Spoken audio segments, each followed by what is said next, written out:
Here we are. Friday night, New Orleans, outside of New Orleans. It is the 17th of August, 2018, and it is still Mercury retrograde, folks. We're late, but better late than Yes, never. This is obviously. the obviously it's not operator error. It couldn't be.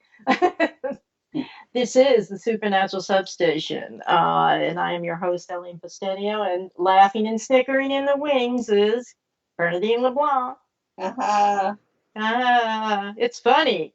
It's not really, but it's funny. It Yeah. might as well be funny. Anyway, I'm Alyne. I may have said that. I'm your host, Alyne Pustanio. And tonight's guest, in just a couple of minutes, is Miss Andrea Perron. Most of the fans of the paranormal, and if not paranormal, then movie fans, know the Conjuring franchise began with the Perron family story about a haunting in their home in Rhode Island in the 70s and into the 80s, I believe it. She can clarify that. It was made into a major motion picture, The Conjuring, the very first of the franchise, and that was one creepy movie. I will say that. Um, so I don't know, if it's all not true or whatever. James Wan is at least um, a good director, and he did tell a good story, and it was nice. It was I don't get scared by much, and there was a couple of times in there I was like, whoa, Mhm. and then they went on. We were waiting for Andrea to call in, but while we were looking at some other stuff, if we would have come on at exactly the right time, we could have talked about it because um, ever since I had Andrea on before when it was just me, and I was doing a solo show, and so this is the first time we're doing it together, but um, the whole thing, the fact that there was a second one and there's going to be a third one, and I bet the third one is Amityville because he says no. James Wan says no, but I'm pretty sure that's what's going to be. And what it looks like it is really just the case files of the Warrens. So, it's going to be sympathetic to their point of view. And, according to what Andrew told me before, that's very exaggerated. Their role in the haunting at their property and involved with the family is very exaggerated. So we'll get her to talk about that in just a little bit. But it clearly seems like the filmmaker, is focusing on their case files, and it's birthing a whole bunch of stuff. Like I'm waiting for The Nun to come out. It comes out like September 8th, I think, second weekend in September, and it's The Nun from The Conjuring 2, Mhm. which was an entirely different case. And it's the backstory to how that happens. So, his movies are good.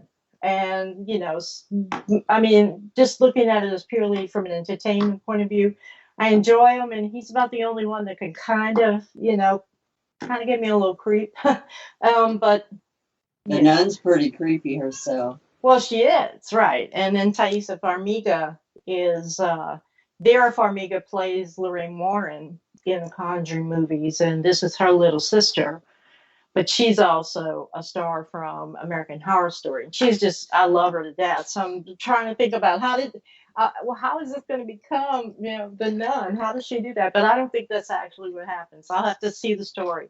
I think she finds out about it. She might get possessed. Who knows? But I'm like, that's like light and dark completely, So, but I'm waiting for it because I tell you what, I've seen some other movies this year that were just complete and total crap. Yeah, it takes a lot to scare us.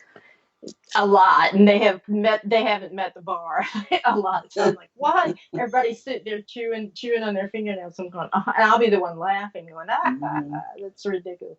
But I don't know. Maybe we should have a scare us challenge. Make a film and scare us. Some of these old short films on YouTube actually scare me or creep me a little bit more than these full ones. But all in all, I mean, he's a good filmmaker, and you can take a story and say based on, suggested by, and all this other stuff, and it's not Mhm. going to be verbatim because people don't pay $17 a ticket to go and just not be entertained. They expect to be entertained in whatever genre it is. They expect to get their money's worth. So that's what. And then the rest of the story is told, in by other people, by the people that's involved. Right before we came in, we were looking at an article together. I sent you the copy about 10 times, or that the Warrens were proved as frauds. Excuse me. Was it 10 different times that they were exposed as frauds? And I had just gotten to the Conjuring one when the technical problems happened. And so the Amityville has always stuck out there. The Conjuring, the story about the parents, and what do you call it? The Haunting in Connecticut. So I'm gonna read it's a ranker. It's on ranker.com, and it's, they always have these lists, which I like. And so Haunting in Connecticut, the Annabelle doll. You and I have talked about that before. This infamous Annabelle doll that is a raggedy. It turns out is a Raggedy Ann, and they keep it in a glass case. And I saw the picture of it, and they have "Don't Open," and then they have the Devil tarot card on it, which is totally and completely, not the card that you would have. And I mean, to keep anything in, definitely not. And then, I'm thinking, if the spirit can get trapped inside glass, it's like, you don't think it can get out. So I kind of think Annabelle would have been creepier, the movie, if it was the Raggedy Ann doll. You know what I mean? Instead of that creepy looking doll that they had. I think if it would have been a Raggedy Ann, it would have been creepier still. And again, I mean, I don't think he didn't direct that, but James Wan produced it. So, and it was continuing on. And then there was Annabelle Creation, but the Warrens are like iconic in the early days of. Some What? guest is in the queue. Guest is in the queue. Andrea. Hi. Hey, listen to her, man. She's got some good sound. Hey, Andrea, it's Alyne Pustanio. It's good to talk to you again. You too, sweetheart. It's so Great. nice to hear your voice. Well, thank you for coming on the show. I'm really excited. The last time we talked, it was just me. Now I have a co-host. Happening. What? What's the matter? Did we lose her? I got it. I'm right here. Oh, there. Okay. Hi. One of my speakers was on, and we were double talking. Yeah, we've been having this technical problem. So I'm sorry for the delay. We could have got more of an intro. But yeah, I mean, I've got introduced you to Bernadine Leblanc. That's my co-host. She's been with me for over a year now. So, and we've expanded the show. So Bernadine, you could say hello. Hi. Hi, darling. Yeah, she and I were in a chat box a couple of times over the last few days. Okay. Yeah. All right, good. Well, how are you doing? And we of course we're talking about, the Conjuring and the Conjuring movie, and your books. I didn't get a chance to go to it, House of Darkness and House of Light. But how are things now since we last talked? I really couldn't be. Have you ever been so happy in your life that you're almost a little nervous about it? Yeah. I would think something's wrong. Yeah. Yeah, it's like, okay, when's the shoe gonna drop? Okay, because this is so good. No, things are going very well. I just finished my 5th book. And it's going to be out. It'll be published in the next few weeks. I have a fabulous new publisher, Gatekeeper Press, out of Ohio, and I love working with them. It's a smaller company than my original publisher, so I get to be a little bit more hands-on in the process, which I'm not a control freak of nature, but this is my work and, my life story. It's not a piece of fiction. So it's important to me that I have, continual oversight in the process. So I've already submitted most of my work. I have just a couple of more chapters to go over in terms of making sure that all my edits are precise, and then I will finish publishing this puppy in the next couple of weeks, and it will be out into the world. Excellent. What's it about, and what's the title? It's called A Wonder to Behold, Guideposts for Intergalactic Engagement with Humanity. Excellent. It's all about ETs. Kind of brainful. Well, good. And there's only the series House of Darkness, House of Lights. There's how many volumes? 3? or four in Three. that one? There's three. Three. Okay. And so you have one Yeah. book in between the one that's coming out. You released another one. What was that one? That was In a Flicker that Oh I yeah, wrote yeah. You're right. with George. George With George. Lopez. Yeah. Yeah. Lopez. Right. And Okay. yeah. Thank And you. one of the very best producers slash directors in the entire world has it on his desk right now. Oh, well, that's great. That's So good to know. yes, Excellent. it would be wonderful if the stars align. We'll have In a Flicker Mhm. made into a film, Oh, and I great. think it's perfect for that. It's it's just a bizarre story. It's nothing that I could have ever come up with myself. It came out of the sick, twisted, demented mind of George Lopez. It did, I'm just picturing but George, and I was like, We met, I yeah. poor know, me, poor yeah, me. yeah. He's so brilliant, Hmm. and has just I mean a real intellectual giant. And a very, very And good sarcastic sense of humor. So, yes, yes. Either, yeah. well, I'm always in one of two places with George. Either I want to hug him or I want to strangle him. It's one of Yeah. the two. Yeah. It's I love to hate you very much. I mean, he's just he's so intense. He's impossible to work with. And yet I love when we did our radio show together. We Hmm. turned out some really phenomenal for 2.5 years. We turned Yeah. out phenomenal radio. And then, things got really going with me with the screenplays, and I've got a 3-movie deal for House of Darkness, House of Light, which is Oh. great because The Conjuring never used a single scene a real scene out of Hmm. our life story.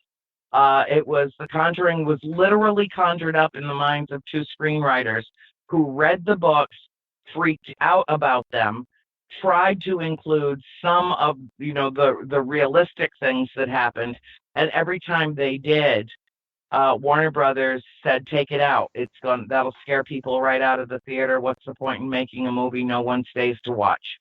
Mm. So All right.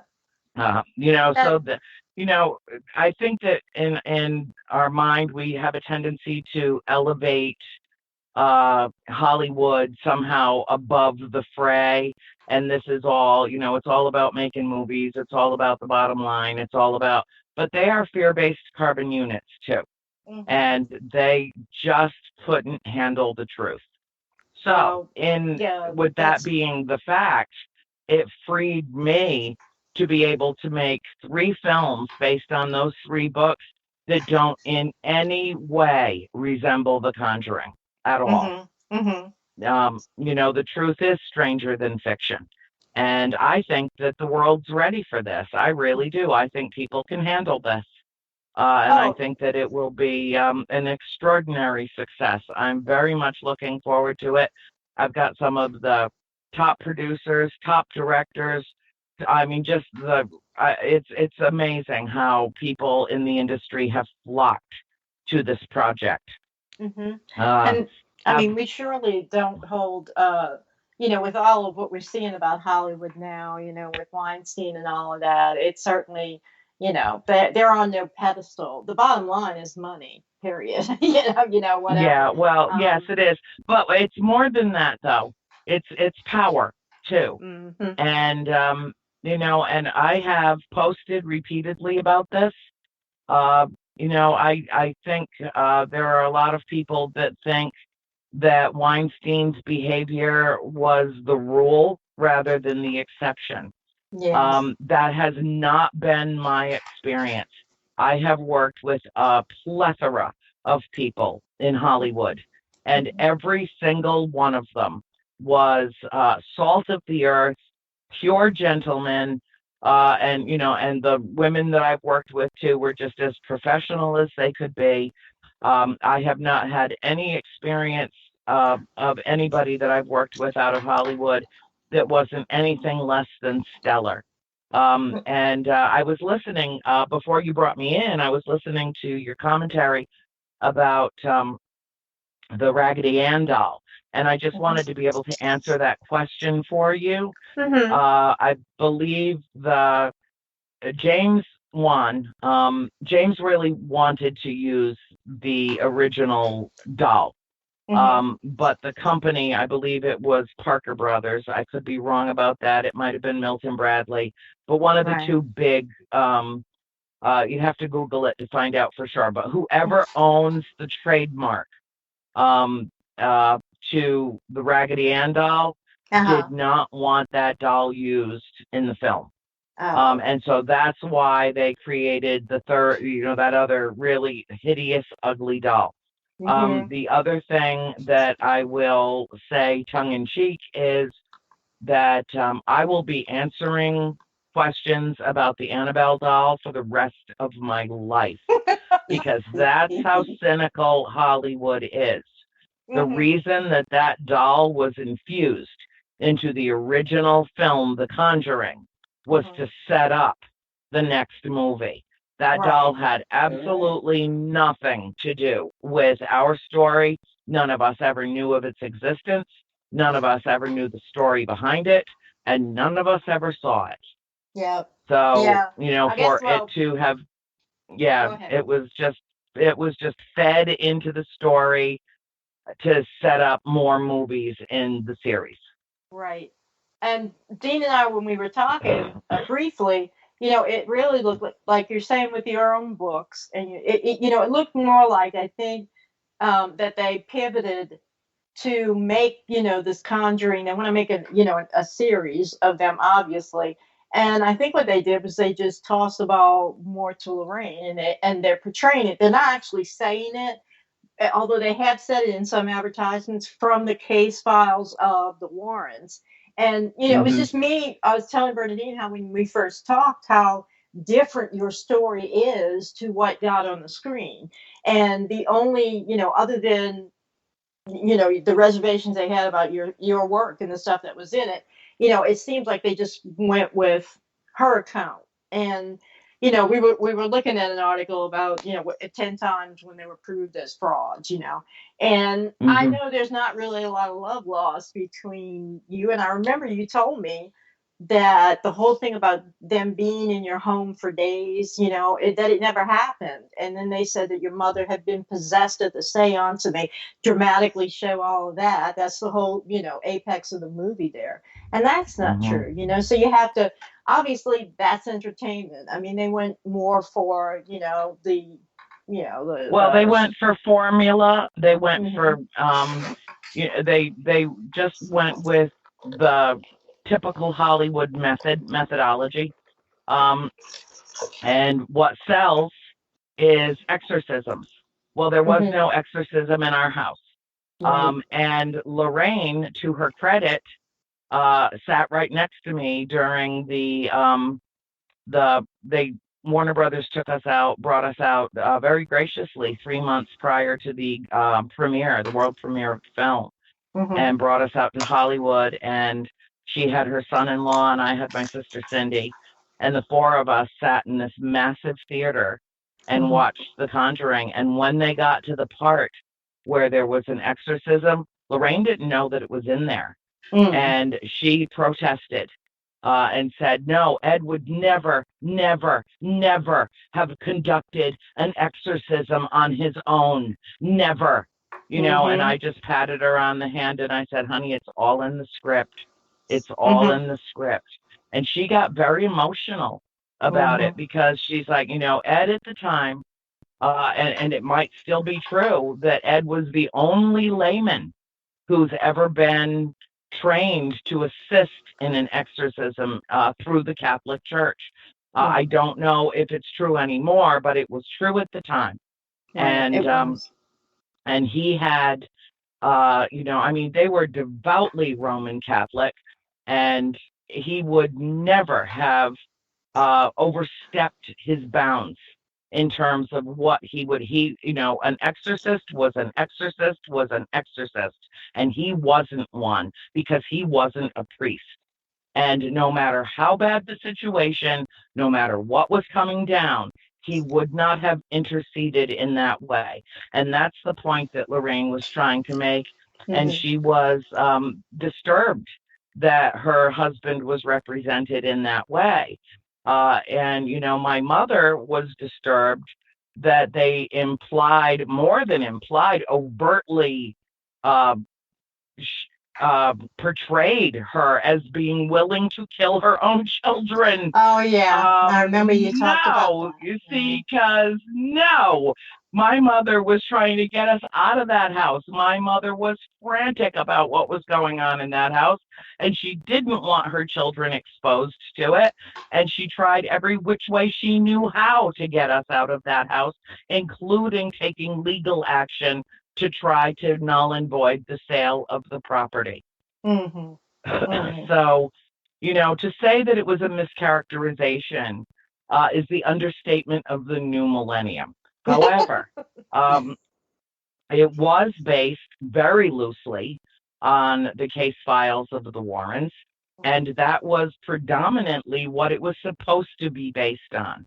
Now, when the seance occurred in our home, things got out of hand, really badly out of hand.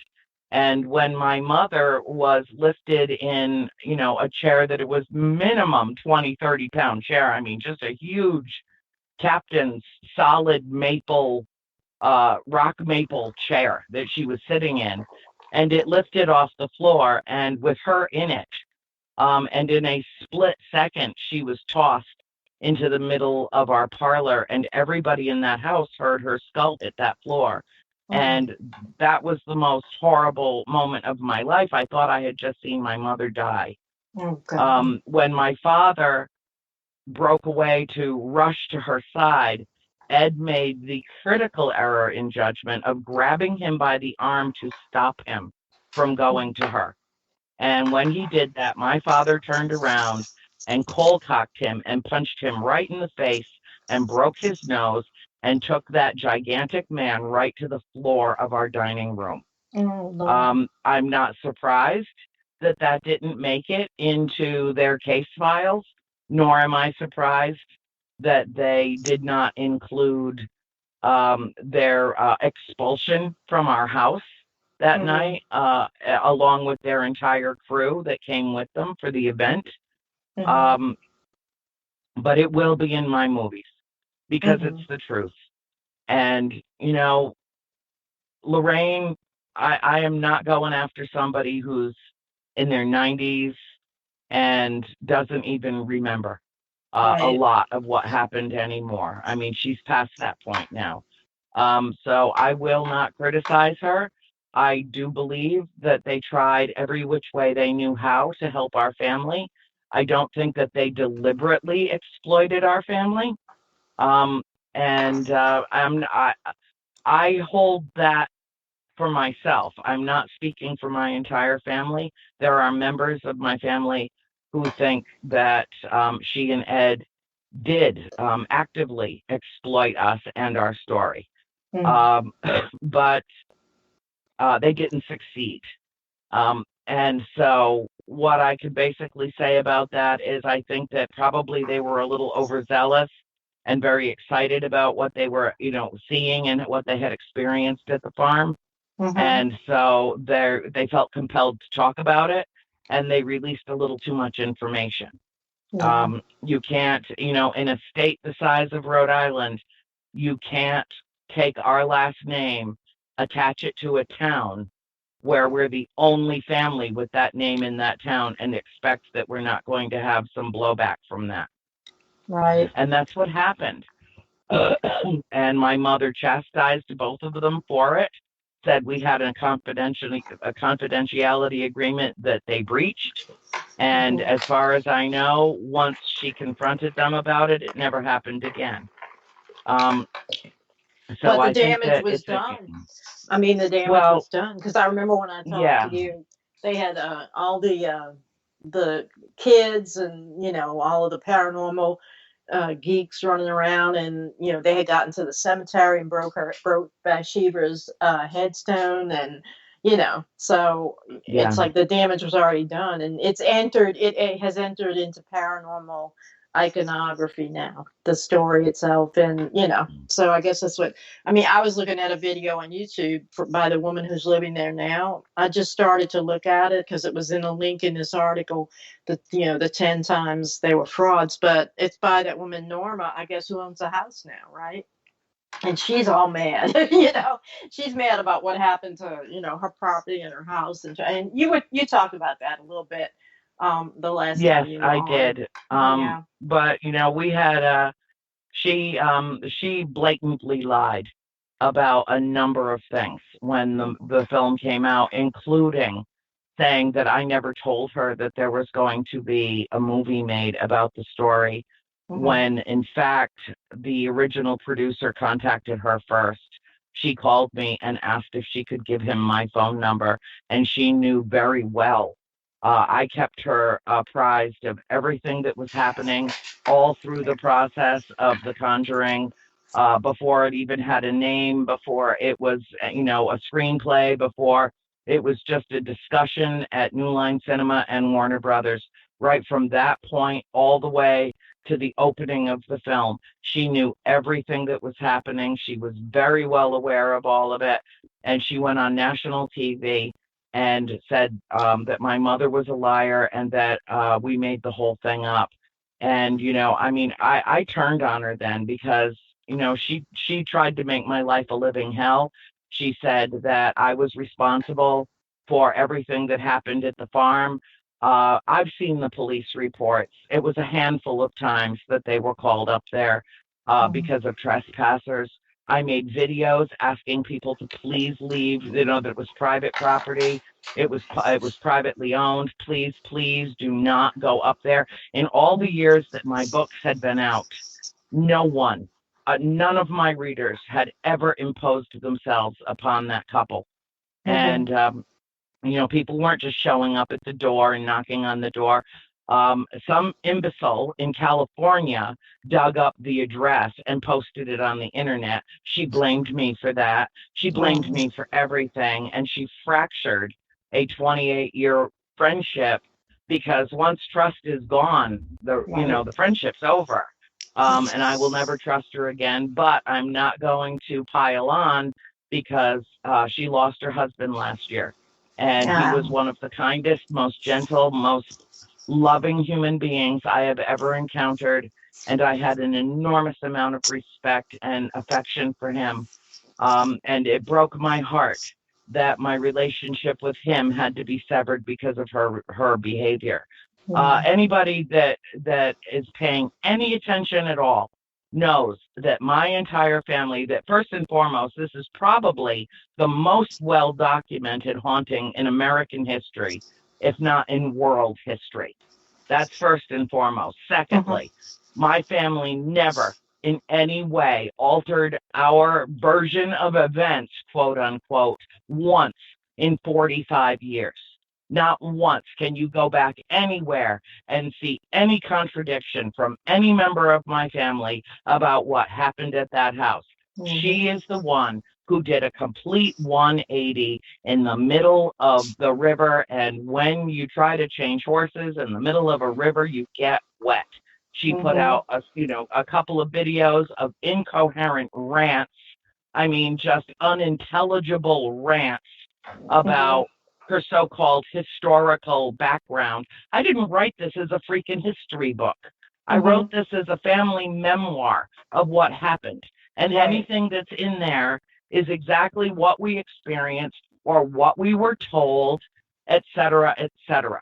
I did not, not one of those spirits in that house ever walked up to us, extended a hand, and said, "Hello, my name is." It just didn't happen that way. And she knew that. And for someone who bought at least a dozen of each copy of my books to give to family and friends inscribed, to then Hmm. turn around and say that all of it was made up, let me just leave your listening audience with this. If you think for one moment that I tethered myself to a computer for 7 years of my life to the exclusion of all else, literally the exclusion of all else, in the prime of my life, to concoct one big, fat, elaborate lie, more Right. power to you, because honest to God, I don't care. I don't care who believes us. I spoke my truth. I represented the truth I was meticulous in my approach to it. I made sure that every single story in every single volume of that trilogy was accurate to the best of my ability and recollection, and included the recollections of every single member of my family. Right. And she knew that. And, I'll just leave it on this note, and we can just move on to more positive, Right. subject matter. Um, Over the course of the years that she's lived in that farm, she has invited one paranormal investigative team after another, after another, after another into that house without my knowledge, without me hooking her up with anybody, quite on her own. And who has one team after another come through their house to prove something that they then say doesn't exist? Go away, no ghosts here. Right. If anyone has a question in their mind, use that Google machine and go dig up season 2, episode 7 of Ghost Hunters, who Right. she invited to that house. It's the second half. It's called the Sutcliffe Investigation, and it ends with her saying, "Well, I guess I do have a bona fide haunted house." Yeah. And they They came in and gathered, supported it. yeah, they gathered more evidence in that night, in one night on that property, than they could use in the show.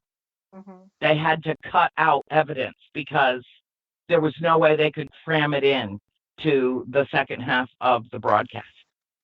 Yeah. But It's I just know all of these people personally. They are all friends of mine. And I know what she said. I know what she did. I know how excited she was to have them there. And she thought she was going to get her 15 minutes of fame. And she was very, very upset about the fact that James Wan would not only not shoot and use the farm, she had a deal with New Line Cinema, a contract for them to use that farm to shoot at least exterior scenes of the film.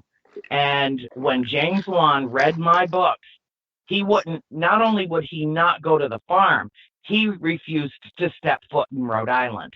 And he found a house down in North Carolina. And that's the house that they used for The Conjuring.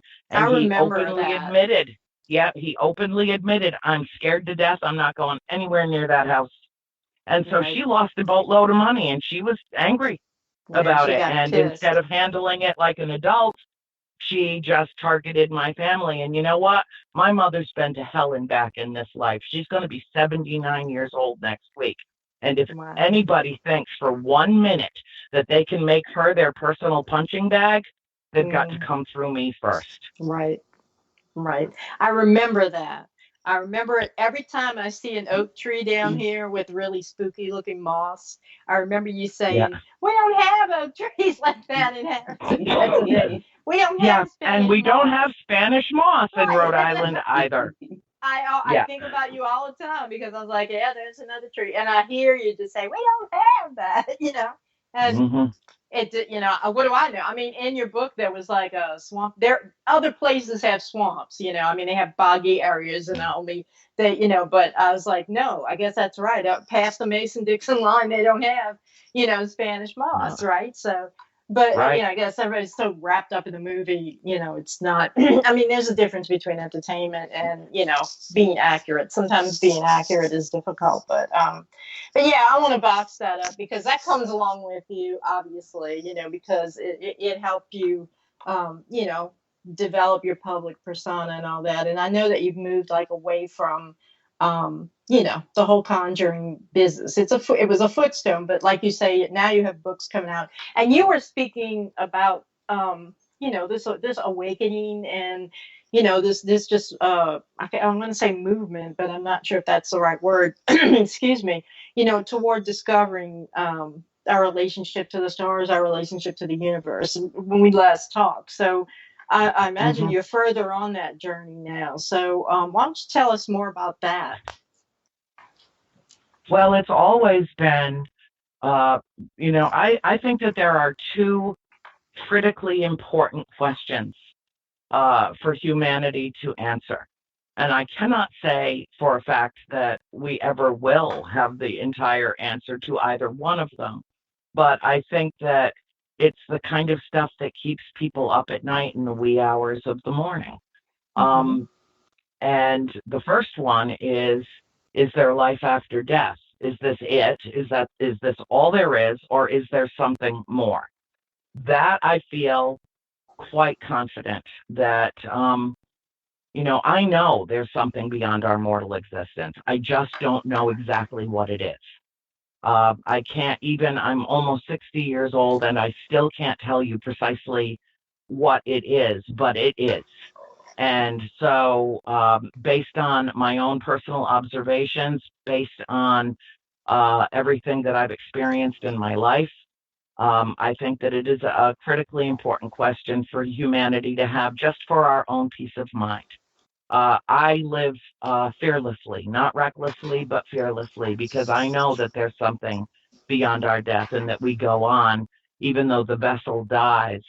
Our spirit, our soul, our essence goes forward into, I think that death is not the end, it's just a new beginning. So for me, that question has been answered just based on what I've witnessed. The other singularly important question is, are we alone in the universe? The answer to that question is no, not by a long shot. Are we alone in the universe? Do I know all of the different races that are routinely visiting this planet? Do I think that they're just as indigenous to it as we are? Yeah.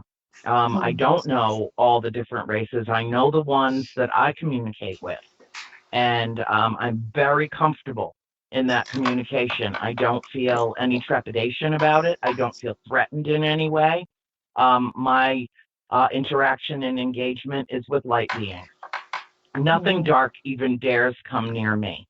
It just doesn't even dare because my white hot spotlight is going to flood it out. It's not going to have a chance. I've seen the dark side of existence. I choose to live in the light. And it's because I've seen the dark side of existence. I know that pure, unadulterated evil exists in this world. And I also know that I am capable of defeating it and holding it at bay and keeping it at a distance from me.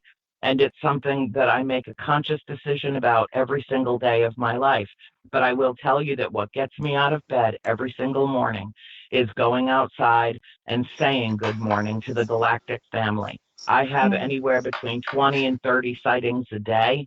And the new book that I've just released is filled with interactions that I have had over the last 40 years with what I never call them aliens. They're no more alien to this planet than we are. And it's got such a derogatory connotation, that word. Like alien, like you don't belong here, go away, that kind of thing. Sounds Yes, they do. racist.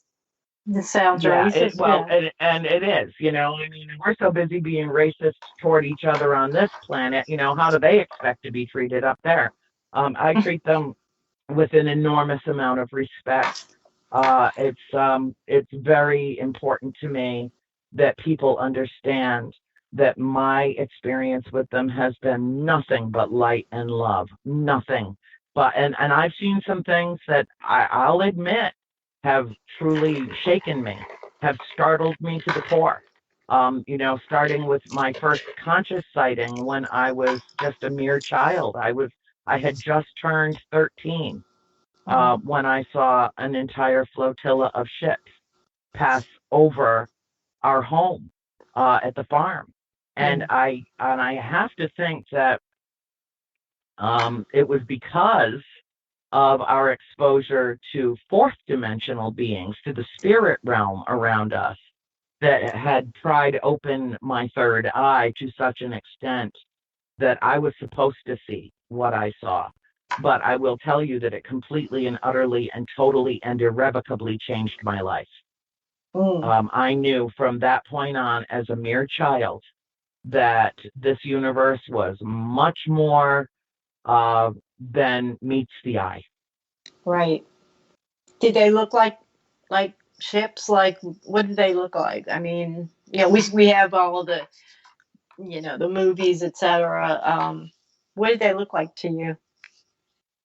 They were beautiful, absolutely beautiful. Hmm. Hold on, let me suck down a little of my coffee here. My Go throat's dry. ahead. Go ahead. Mm, mm, I got the same mm. problem. I have to drink some. Yep. Oh, that is the nectar of the gods, let me tell you. Hazelnut nectar of the gods. I love it. But anyway, yeah. What had happened was, it was, I'll never be able to explain why I was standing out I mean, our yard was 6 acres. That was just the enclosed part of the yard with a stone wall. And then there were 200 acres, roughly 200 acres total of the property. And I'll never be able to explain how I was or what compelled me to go outside by myself um, and stand in the middle of the yard. Hmm. Uh, I don't remember going out there. I don't remember why I went out. And I don't understand why, in a family as big as my own, I was out there alone, because I was kind of like the third parent. I always had at least a couple of my sisters with me at all times. I was kind of the grand overlord, overseer of the kids, even though I was a kid myself, being the eldest. And so I can't explain why I was out there by myself or what drew me outside. But it was close to sunset. The sun was starting to drop over the horizon. It was a gorgeous, gorgeous day in the month of October in 1972, I believe. 72, I believe. Uh, and I was standing there just looking around at everything. I mean, it was the trees were resplendent with color. It was a beautiful, bright, bright blue sky, not a cloud in the sky. And then all of a sudden, it was like, imagine the biggest bag of cotton balls that you could possibly envision just being opened and spilled into the sky. Everywhere I looked, there was a clump of what looked like a cotton ball in colors I had never seen before, colors I had never, ever seen. And then all of a sudden, over my back shoulder, a shadow was cast. And the shadow came to a point, a very, a very clear, sharp point. And as I looked up, I just tilted my head back and looked up, and what I saw coming over the farm, and I don't know, I was just a kid. My depth perception was not fully developed. I do not know how far up it was in the sky. All I know, it was the biggest thing I had ever seen in my life. And as I've said before, I don't know if that main vessel was the size of, Fenway Park, or if it was the size of Manhattan. I don't know, but it was gigantic. And it Mm. had a whole series of ships around it, vessels that were traveling with it. They were all traveling in tandem. They were all in the shape of geometric figures. Mhm. And the main vessel had protrusions hanging down off the bottom of it. I could see all the lights. It looked like an upside down city. It Mm. looked like, skyscrapers that were coming off the bottom of it. And Wow. and all kinds of, pretty lights and everything, absolutely silent. And it Mhm. and that's the thing that I remember most about what a stunning thing it was, because I didn't even hear the birds. I heard nothing. And I Mm. don't know if it was because I was in, dimensionally altered in those, few moments as it slowly, slowly passed over the farm. I didn't even tell my own mother for another couple of years after it Wow. happened, because I had to process what I had seen. I had to live with it for a while and question myself as to what I had witnessed before I could develop any kind of comfort in terms of discussing it with my mom, who was, of course, preoccupied with all the gobbledygook that was going on in the house with the Right. spirits and the one that was attacking her. And, I mean, to say my mom had a full plate, you know what I mean? Yeah. Yeah, so For you to it, come in it there and took go, me a Mom, while. yeah, I guess Yeah, it oh would. yeah, and by the way, yeah, yeah. I mean, I don't mean to laugh, So, but I could just, no. yeah, I She said, understand. Andrea, no, yeah, I but didn't go tell on. her about it until it was probably a couple of years later, and we were all, for some reason, not all of us, but several of us, were in my mom's bedroom with her, and it was summer. It was the middle of summer because our corn, we had planted a big garden in the back, and the corn was way up. So it had to be like July, August, Mm. in through there. And we were standing in her room, and all of a sudden we saw some really pretty lights out her bedroom windows.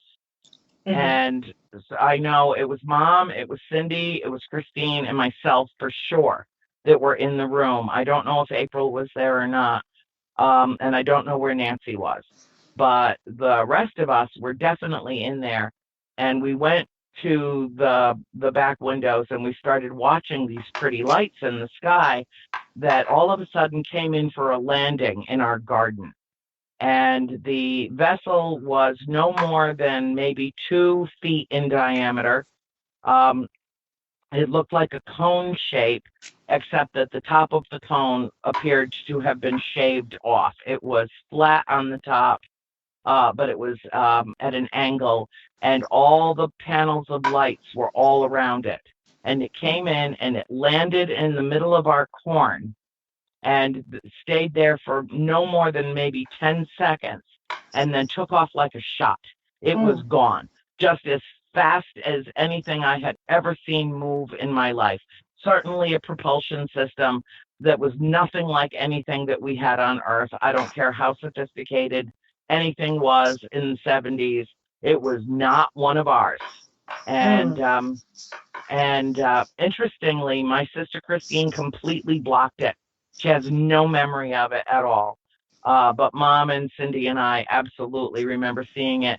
And the thing is that's most weird is the next day we went out and there was a perfect uh, spot in the middle of the corn where the corn that it landed on top of had been completely disintegrated. It was Mm. gone. It Wow. was absolutely gone, and there was a perfect circle in the middle of the corn where that vessel landed, and nothing ever grew there again while we lived there. Wow. Wow. Well, with all of the other stuff going on too, I'm amazed Yeah. your mom didn't just block it out too. I mean, she had so much going on. But so, you Well, were, go ahead. no, my mom's like, my mother's a very, oh, what's the word I'm looking for? She is, after what she had been through already in the farm, Mm. in the farmhouse, and what she had already seen, what she had already experienced by the time this happened, I don't think she was really all that surprised. And even though UFOs had not ever been anything that we discussed, she didn't act like it was a big deal. I mean, it happened and it was bizarre and we all saw it, but she didn't seem to have any overt panic attack about it or anything like that. It's like, oh, that's a thing that happened, Right. and And oh, then they kind just of like, came oh, in they're for a landing. categorizing or just, filing it among all the other things that were happening. Hmm. Just another thing. Yeah. Well, when we I talked mean, about it mentally, later, what I mean. she said, look around the universe. She said, what's the chance that we're the only life form in this universe? What are the chances of that? It's ludicrous to think that we're the only living, sentient, prescient beings in the universe. That's ludicrous. And she was old enough. I mean, she was, around my mom was born in 1939. The Roswell incident happened in 1947. She learned about it subsequently as she grew up. She understood and was sophisticated enough and well educated and went to an excellent school and absorbed everything and read constantly. And so I think that she just was operating on an assumption that things like this happen and that we are not alone in the universe. It was just a given for her. And it was after that incident that I told her about the flotilla of ships that passed over the house. And she didn't seem all terribly surprised about that.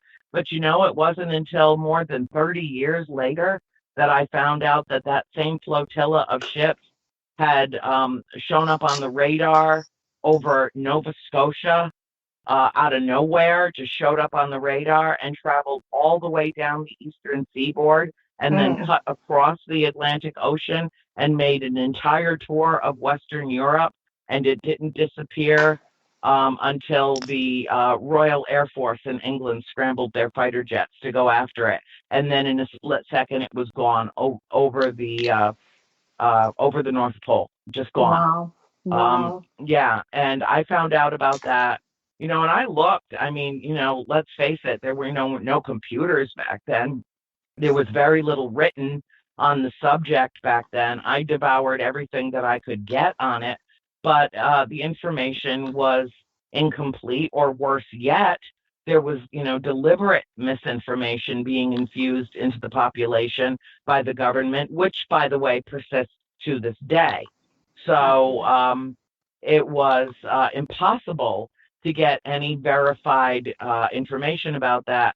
But after speaking at length with the head of MUFON International at a symposium that I was lecturing at, I found out, and then subsequently found out through one of the lectures at the conference, that that flotilla of ships passed over more than 60 million people just in the United States. And there were a total of about 10,000 reports. So if you extrapolate out that notion that it went over the heads of more than 60 million people all the way down the eastern seaboard, and there were 10,000 reports, and if 1 in 100 people actually report it, I didn't report it, I was a little kid. I didn't report what I saw, but there were 10,000 reports of that flotilla out of 60 million potential sightings. So one of two things is true. Either people just ignored it or didn't see it at all, or weren't paying attention, or weren't looking up, or whatever, or there were only some of us that saw it because we were the ones that were supposed to see it. And what do you feel? The latter, probably, huh? The latter. Yep. Yep. And so this phenomenon they were invisible to those that could not see interdimensionally. So, but this phenomena has been with you all your life, and all still my continues life. to today. But but has this been like only recently that you've been able to I mean, comparatively recently, not that you've been able to take a step back and actually look at how much and put it all together. I mean, all your experiences now, looking back retrospectively, I'm sorry. You come to now where you can talk about it broadly. So, you know what I mean? I kind of lost my train of thought. What, you know what I'm saying? No, I understand what you're these saying. Experiences, and now you have a platform, obviously, and you're able to talk. But I mean, I guess I'm asking you, what are your conclusions now? Because if you didn't have those conclusions, you wouldn't. Knowing you, I don't think you would be speaking about them unless you felt certain that it was right. So yes. So you built that up over your lifetime. I mean, I guess there were times when you thought you were just crazy. I mean, I would, so wait, you see, but you know. I questioned my own sighting when it Mhm. occurred. And I don't think that it was my first sighting. I think it was my first conscious sighting. Right. I would not be in the least bit surprised if I had not had other encounters as an even younger child. Mhm. Um, and there's a reason for that. Excuse me.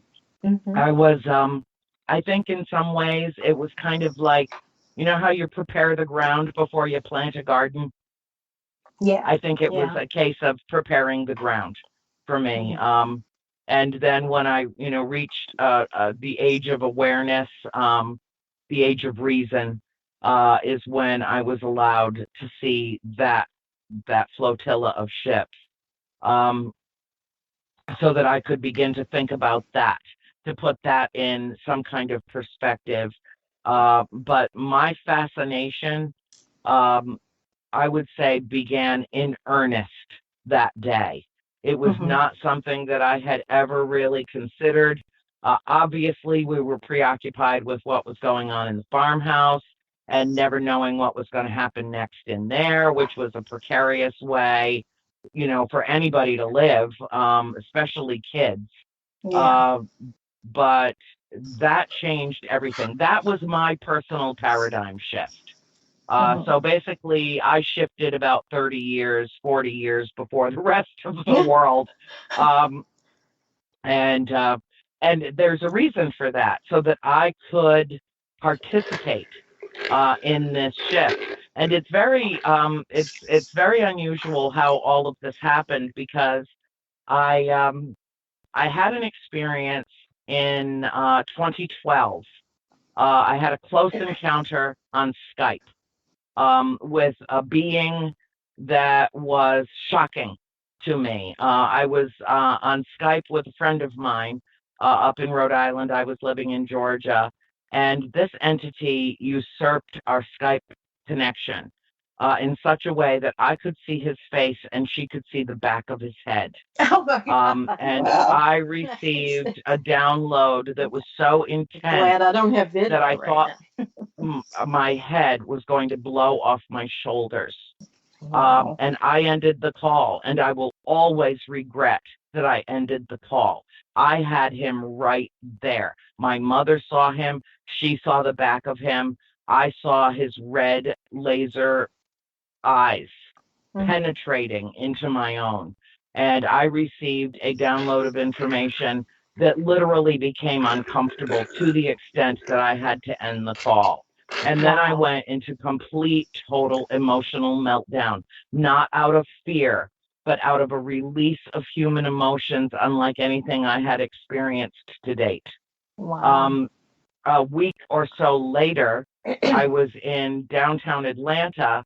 I had granted an interview to Mysterious World TV. They were getting ready to launch their new network, and I was going to be their first documentary. Mm. And it was a 4-hour shoot. It just went on and on and on and on and on, covering all the material in the books and the story, and, going in depth in the story. The film was not even released yet, but it was pending. It Mm. was being shot, and I started, just answering their questions like I would during any other interview. I mean, my books had already been out for several years, and so, there was plenty of material to discuss. And we were about 2/3 of the way through the interview when one of the hosts asked me point blank, "Have you ever had any experiences with extraterrestrials?" And I paused very thoughtfully. Um, Having just gone through what I did. Mhm. And after I thought about it for a moment, knowing what could have poured out of my mouth, um, I said, "I'll tell you, but you can't use any of this film footage." And I'm Mhm. ashamed to say that now. I mean, that was fear-based to say that.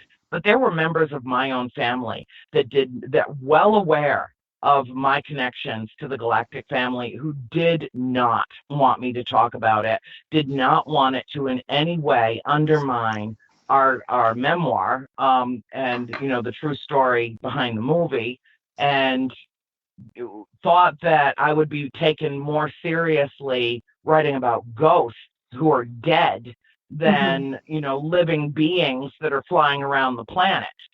Um, and so there was some concern in my family among a couple of my sisters that I not discuss this.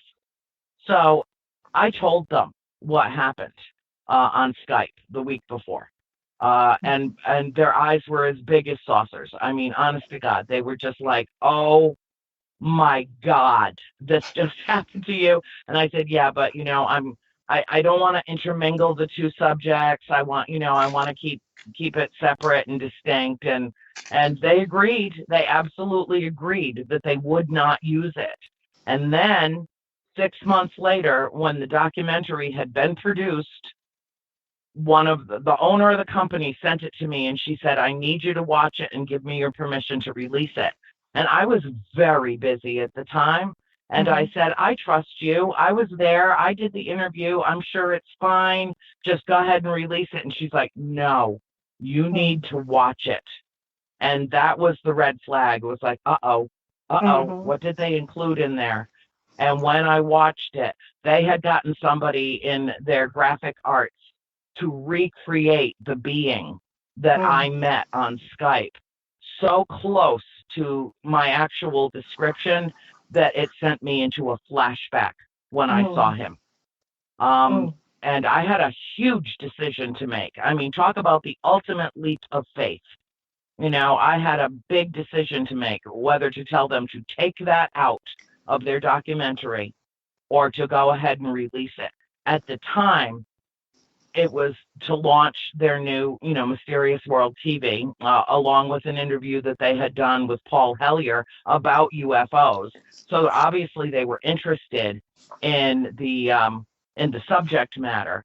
And, I took a couple of days or a few days to really think about it before I actually said, go ahead.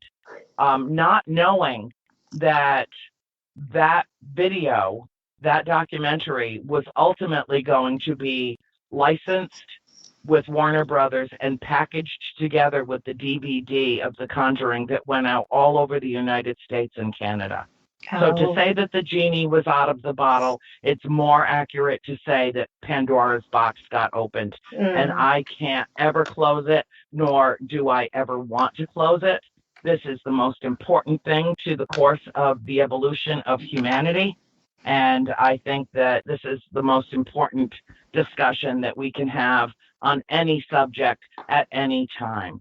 And this is the Great Awakening. This is the New Age of Enlightenment. This is the paradigm shift, or as I like to refer to it, the holy shift.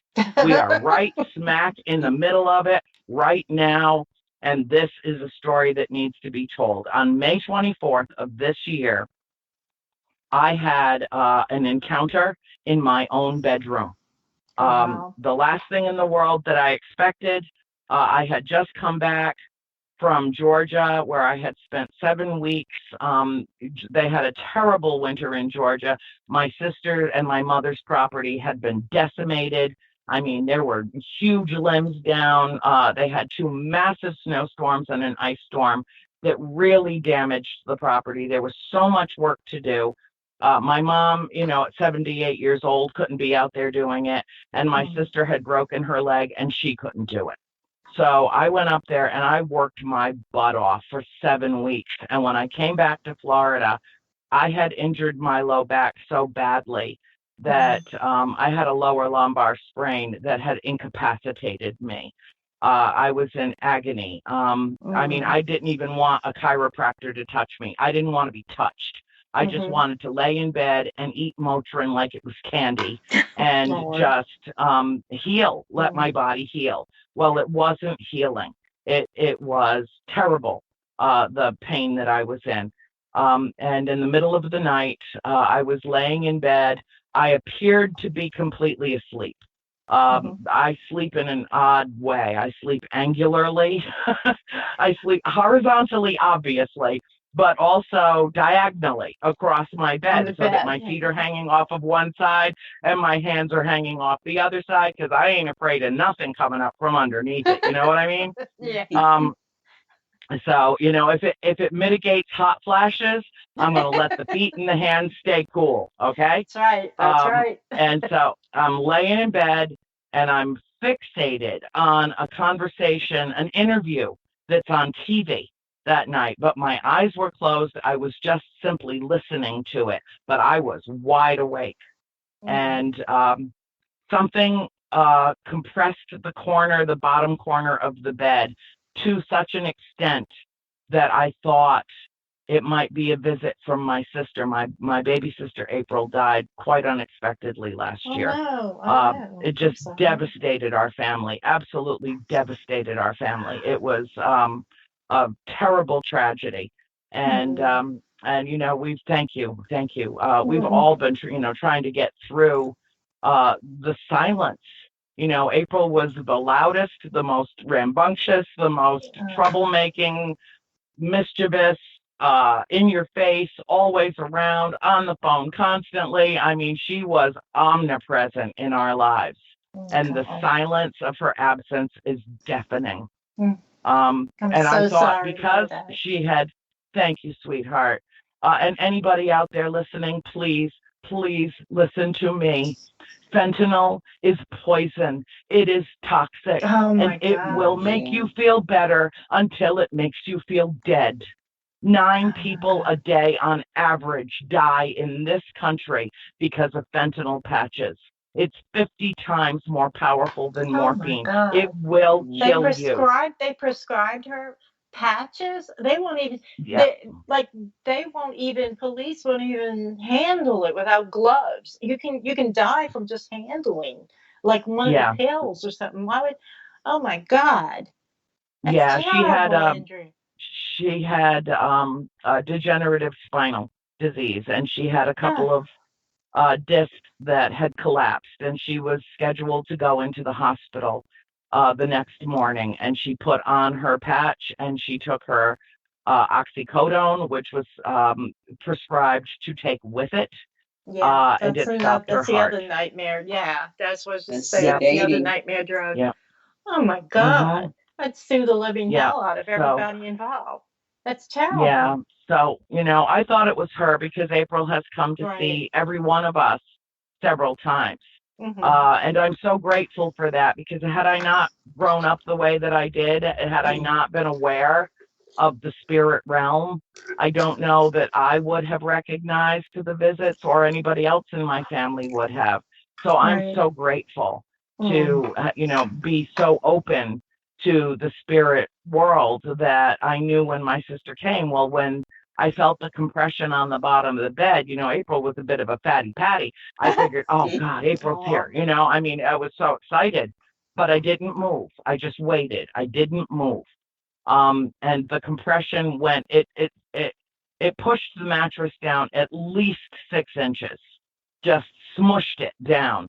And then Mm. all of a sudden, my feet got red hot as though they had been inserted into a kiln, as Oh though they had wow. been put into an oven. And the pressure on me, on my feet and my legs, would have made anybody scream and writhe in pain. And yet Mm. I felt no pain, no pain. Just the And heat. I laid there um, and just let it happen. I didn't know what was happening to me, but I let it happen. And it felt as though I was being slowly submerged into a vat of hot oil, um, and a huge pressurized, um, like an external force being exerted upon me. And when it reached about the middle of my belly, around just below my rib cage, I propped myself up in a moment of panic because I thought, oh my God, they're taking me and I don't want to go while I'm conscious. I didn't Mm. want whatever it was that was moving up over my body to cover my head. And so I propped up quickly on my pillow and I turned, the TV was on, so I had some light in the room, and I looked down expecting to see some kind of machine on me. And I didn't see anything. But as soon as I moved, the instant that I moved, it stopped its progression and then slowly receded at exactly the same pace that it had been ascending up my torso. Wow. And once it left, the mattress came back up, the weight that was on the bottom of me, it was some kind of interdimensional machine. It was like being slowly run into an MRI machine. It was the very strangest thing I had ever physically experienced. And then I was absolutely overcome with exhaustion, unlike anything that I had ever experienced. And I laid my head back down. It was over. I laid my head back down. I didn't wake up the next day until the crack of noon. And when I got up, all the pain in my body was gone. All of it. My hips had been realigned. There was no pain in my lower lumbar. There was no swelling in my knee. The tendon in my left foot that had been so problematic had been healed. The pain in my neck was gone. They came back. They knocked me out. And then they finished the job. And I was healed. Well, for the next 4 or 5 weeks, I mean, I walked into the kitchen that morning, and my father's like, "What happened to you? And why are you so tall all of a sudden?" Well, my physical height had been restored. Oh, My full adult you weren't physical bent height that over, I've yeah. lost a little over, over the decades, because we all shrink because gravity is not our friend. Right.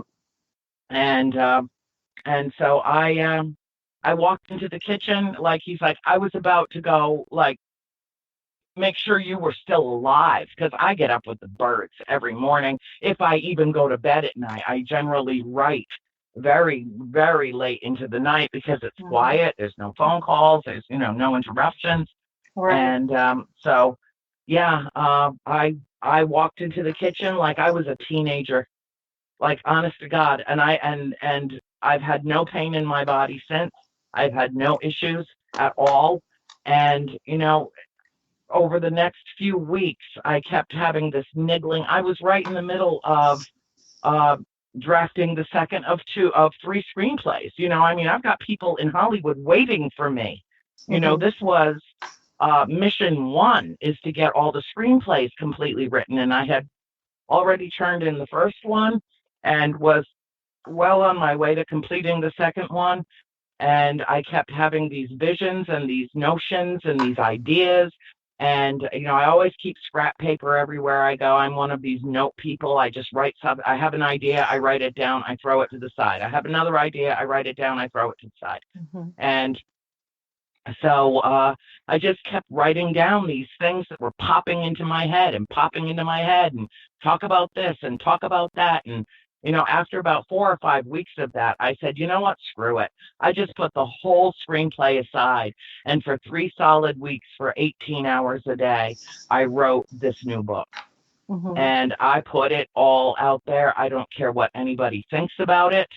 If it helps people, I hope that it does, in terms of our own spiritual ascension of humanity and the process that we are in now. We are in the midst of a wave of global change and consciousness raising across this planet. And if this is my little piece, my contribution to the cause of human enlightenment, it was well worth the time that I took to put into this project. And I've got just a little bit left to submit, and then it's, the publisher takes it from there. I've already got my cover done. I posted it on my wall the other day. I'm thrilled with it. I take people out in large groups, and I teach them I introduce them to the galactic family. I make sure that there's nobody that's coming out with me that's fear-based in any way around it. And once I'm, relatively assured that, nobody's going to be out there that's going to freak out on me, or that their fear is actually going to keep them at bay. Once I've kind of done my preliminary, are you really on board with this? Because you're going to see stuff, okay? So, I just want you to know. And then I take them out and I teach them how to open themselves up to the universe how to make that conscious contact. And it's an amazing thing. And last year, when I was up in Sault Ste. Marie for the Upper Peninsula Michigan Paracon, I must have had 250 people outside with me. And there were people taking photographs, and it was a very exciting and very productive night. In fact, there were lots of calls to the Sault Ste. Marie Police Department about UFOs in the area. And I the next morning I was told, you did this, and I'm like, yes, I did, and I'm very proud of myself. Thank you very much. Well, But let me ask you a it was question. sure. Who is the Galactic family? There are a variety of races. There are 57 documented races that have visited the planet or who are currently on planet with us. And I think that number is probably higher than that, but this is what we have documentation of. I have a tendency to hang out with the Pleiadians and the Arcturians, and the Arcturians are the brainiacs, and the Pleiadians are the light beings, what are known as the tall whites. But there are a number of races, a vast number of races and entities that come and go off on and off planet. If they have a way to get here, they're coming. They're coming in droves. They're bombarding this planet with light. There's this thing that we refer to in ufology called the light grid that completely and utterly surrounds the planet right now. If you've seen, the closest thing that I can tell you, if you've seen Guardians of the Galaxy, if you've seen that film, at the end where all the ships all, touch point to point, the stars, and they create, I haven't watched it that far. I've seen it, but I hadn't watched to the end. So, okay. I'll take your description. I can kind of see. Yeah. Well, imagine the biggest piece of graph paper that you've ever seen in your life. And there's a tiny little speck of light where every line crosses every other line. That's what the light grid looks like. I've been seeing it for about 3 years now. Okay. And it's an amazing, beautiful thing. They're not here to save us from ourselves. They're not.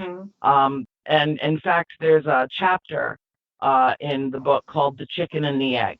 And one night, about a year or so ago, I was awakened abruptly in the middle of the night and basically told to go outside. And I was aggravated because I had just gone to bed and I was exhausted and I didn't want to get up. And I normally come out about 3 o'clock in the morning every night. That's my normal wake up call. And I don't know why. It's been happening for decades. But I had... I just wanted to sleep through the night. I was not happy that I had been, shaken and wakened the way that I was. And I came outside with a bit of an attitude, I've got to tell you. And I just looked up at the sky and I said, what is it? I mean, honestly, I'm not always love and light. I can be a real, I can be. The wrath of Anne, and they suffered it that night. And instead of seeing something in the sky, which I normally do, I mean, I have vessels passing over all the time that will light up as they're coming over to let me know. It's kind of like, a flyby wave. But that's not what happened that night. That night, I had a flash inside my own mind. And I was back at the farm, and I was 12 years old, and my parents had taken us over to a nearby chicken farm in Connecticut to buy fresh eggs. And the farmer told his wife to let us and go in and watch some of the baby chicks being born. And so we went in, and there was a whole line of eggs all lined up, and one of the eggs, you could see a tiny, tiny little beak just pecking its way through the side of the egg. And I reached over to break the egg so that I could let the baby chick out so that I could play with the baby chick. I was just a little kid. I was ignorant. I didn't know. And my mother very gently stopped me. She grabbed my hand and pulled it back and said, no, honey, you can't break the egg from the outside, because if you do, the baby chick will die. Well, I Mhm. immediately started crying, thinking, I came within a hair's breadth of killing the Killing a baby. chick, yeah. And because I didn't know that the chicken had to peck its own way out of the egg. Mhm. And, and I stood there like, why am I thinking about something that happened? Mhm. I was 58 years old at the time. Why am I thinking about something that I have never thought of since it actually happened? Because I learned my lesson. So Mhm. it wasn't something I had to continually think about or process or anything. I learned that day that if I break the egg from the outside, that the baby chick's going to die. And Mhm. what my mother was trying to tell me, and what the galactic family told me and reminded me of, was that they're not here to save us from ourselves. We have to peck our way out of our own enclosure. We have to build the amount of strength and knowledge that it takes to free ourselves from our 3D sensory realm is Mhm. equivalent to the amount of energy it will require to sustain us on the other side of that shell. And Mhm. that was the message, and that was the lesson. Uh-huh. And I came in and I wrote an entire treatise about it, and then included it in the book, because I think that that's an important lesson for all of humanity. They're Mhm. not here to rescue us from our own bad decisions, our own bad politics, our own bad environmental policies, our own bad anything.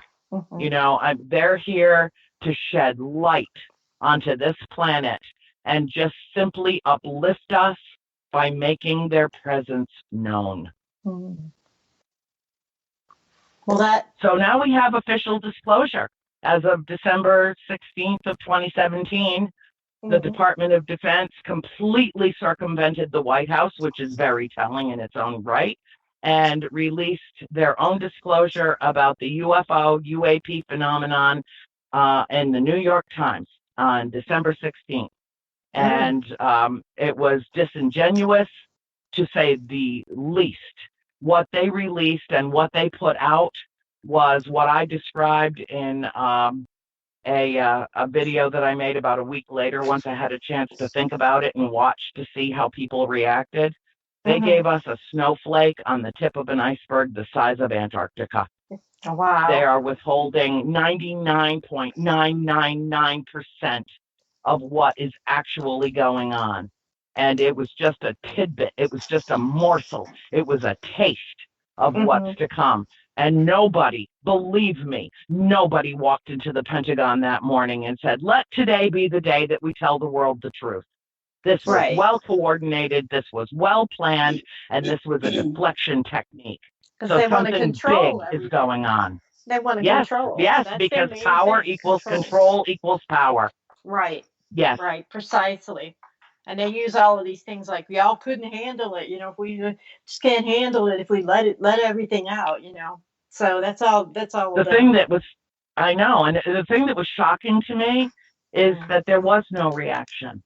Either Mhm. people didn't believe it and they're so indoctrinated into thinking that anything that comes out of the New York Times or the Washington Post is now fake news, quote unquote, Mhm. or they assumed that it was true all along and just, looked at the paper and threw it on the table and said, well, finally. Yeah. Or There was no, maybe I mean, there might be a third the thing where it's like they see it and then they say, yeah, but I've got all of this to deal with, and stuff like that. They just go on and live their lives, and just say, Well, oh most well. people are walking around oblivious, honey, and you know it and I Yeah. know it. Most Mhm. people are walking around in their little 3D shell with their little feet sticking out, Mhm. and they're just trying to keep a roof over their heads and food on their table and their kids in school clothes Mhm. and the car working. I Yeah, mean, that's what I and mean. that's There's so how much other our stuff. It's government like, oh wants well. to keep us. Yeah, Hmm. it's crowd control. Oh yeah. Well, I mean, they rely on that. That is, Yeah, that's their bread and butter. Is keeping us a herd with a herd mentality. yeah, the sheeple of the It's United easier to States of walk America. around it in tunnel vision. Yeah, it Yeah. is. It But is. Well, but I'll tell you what, anybody that's brave enough to read this book, when they're done with it, they're coming out on the other side, and they won't be in the third dimension anymore. Well, that's great. Well, okay, so we've got like we're up against the end. We've got like 5 more minutes, but can you tell us where everybody can get the book, when it's expected, and your other works too, where they go, and if they want to contact you about their own experiences?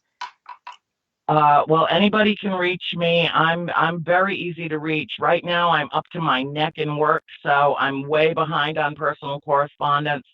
But the best and fastest way to reach me is on Facebook. I have 5 pages on Facebook, including a book page, my book and author page for House of Darkness, House of Light. But the best way is to send me a personal message on my personal page, or to jump on my fan page, which is called the Buttercup Brigade. We're the good deed doers and the rose-colored glasses wearers. Just the sapsuckers of life that are all light and love and think that everything's going to be healed and it's all going to be okay, because it is. It really is. It's all going to be okay, regardless of how things look right now. It's just appearances. It's not the reality. It's not the truth. This whole Right. shake up and wake up thing that's going on, not just in this country, but around the world, it all has purpose and reason. I want everybody to take a deep breath and to understand that if it wasn't supposed to happen this way, it would be happening another way. So, Right. that said, feel free to reach out to me. I will do my best to answer messages in a timely manner, but I am coming into my heavy, heavy travel period. I'm leaving for Michigan next week, and for all intents and purposes, I won't be free to answer any mail until mid-November. So I just, forewarned is forearmed, but you can find me on Facebook. Just Google me. I have a website. I'm going to have a second website soon. I'm everywhere, omnipresent. All you have to do is just plug my name in, and there I am. Excellent, excellent. Well, thank you for taking the time to come back to the show. This has Yes, been thank you. fascinating. We hope that maybe you'll have some time in the future too, after your book I comes will. out. Good. I will. Okay. I miss you. You are such a sweet, loving, adorable soul. And I enjoyed my time with you in New Orleans. Yeah, I And wish we we would have had will more get time together. together. I do, know. So, I but know. I was being every dragged time, hither, thither, and yon. every Yep. time I see Spanish moss, I think about you. So, so that's pretty often down here. So, Yeah, well, my hair's starting to look that way as I age. So, yeah, I can, mine too. But they have that thing called the salon that I go to. Yeah. Yep, That's like absolutely. No, I'd be happy to join both of you at any time. great. You know how to get in touch with me. You've got me on speed Yes. dial, so Yeah. give me a Oh, call, give me a holler, and I'll join you again. And thank the new you. book should be out in about 3 weeks. And all Okay, of my Awesome. books are available on Amazon. great. Excellent. Thank you for bringing the Thank light, you. because you're a dynamo, Andrea. Don't slow down. They won't let you. Right? as soon as we hang up, I'm going right back to work. I know Yep. it. Oh I gosh. know it. Well, thank you so much. You have a great Thank you. weekend. Thank you. I love you both. Take care. Be well. Thank You you. too. Same to you. Bye-bye. Okay. Good Good night. night. Night. Man, I wish I had just like a pinch of that energy. Me too. Seriously. Oh It's my hard for goodness. me to stay up past 9 p.m. Yeah. You are. You're a crack of dawn person. It's hard. I'm just starting to wake up. No. Well, anyway, that was great. We have to go because we've got another show coming on right up on us. So, so again, if you can find Andrea everywhere, you can find us on Facebook too. Bernadine Leblanc, Alyne Pustanio. We've got websites. Bernadine's at lspr-society.com, I think, right? Or Correct. .org. It's .com, and I'm at AlynePustanio.net. We're everywhere: Tumblr, Instagram. So is the United Public Radio Network, YouTube, all the podcasts, SoundCloud, everywhere. So we're growing and we're growing and we're growing. So you have been listening to the Supernatural Substation on the United Public Radio Network. Stay tuned for Miss Kathy Bilski, and stay up for Terminus Dark Ambient Radio, 2 a.m. And you'll be listening to the Dyatlov Pass incident. It's creepy, it's cool, it's cold, because we're talking about Siberia. And don't forget, we are an iHeartRadio partner. So you guys have a great weekend. Meet us back here again next Friday for another great guest. Say good night, Dean. Night night. Night night. See y'all soon.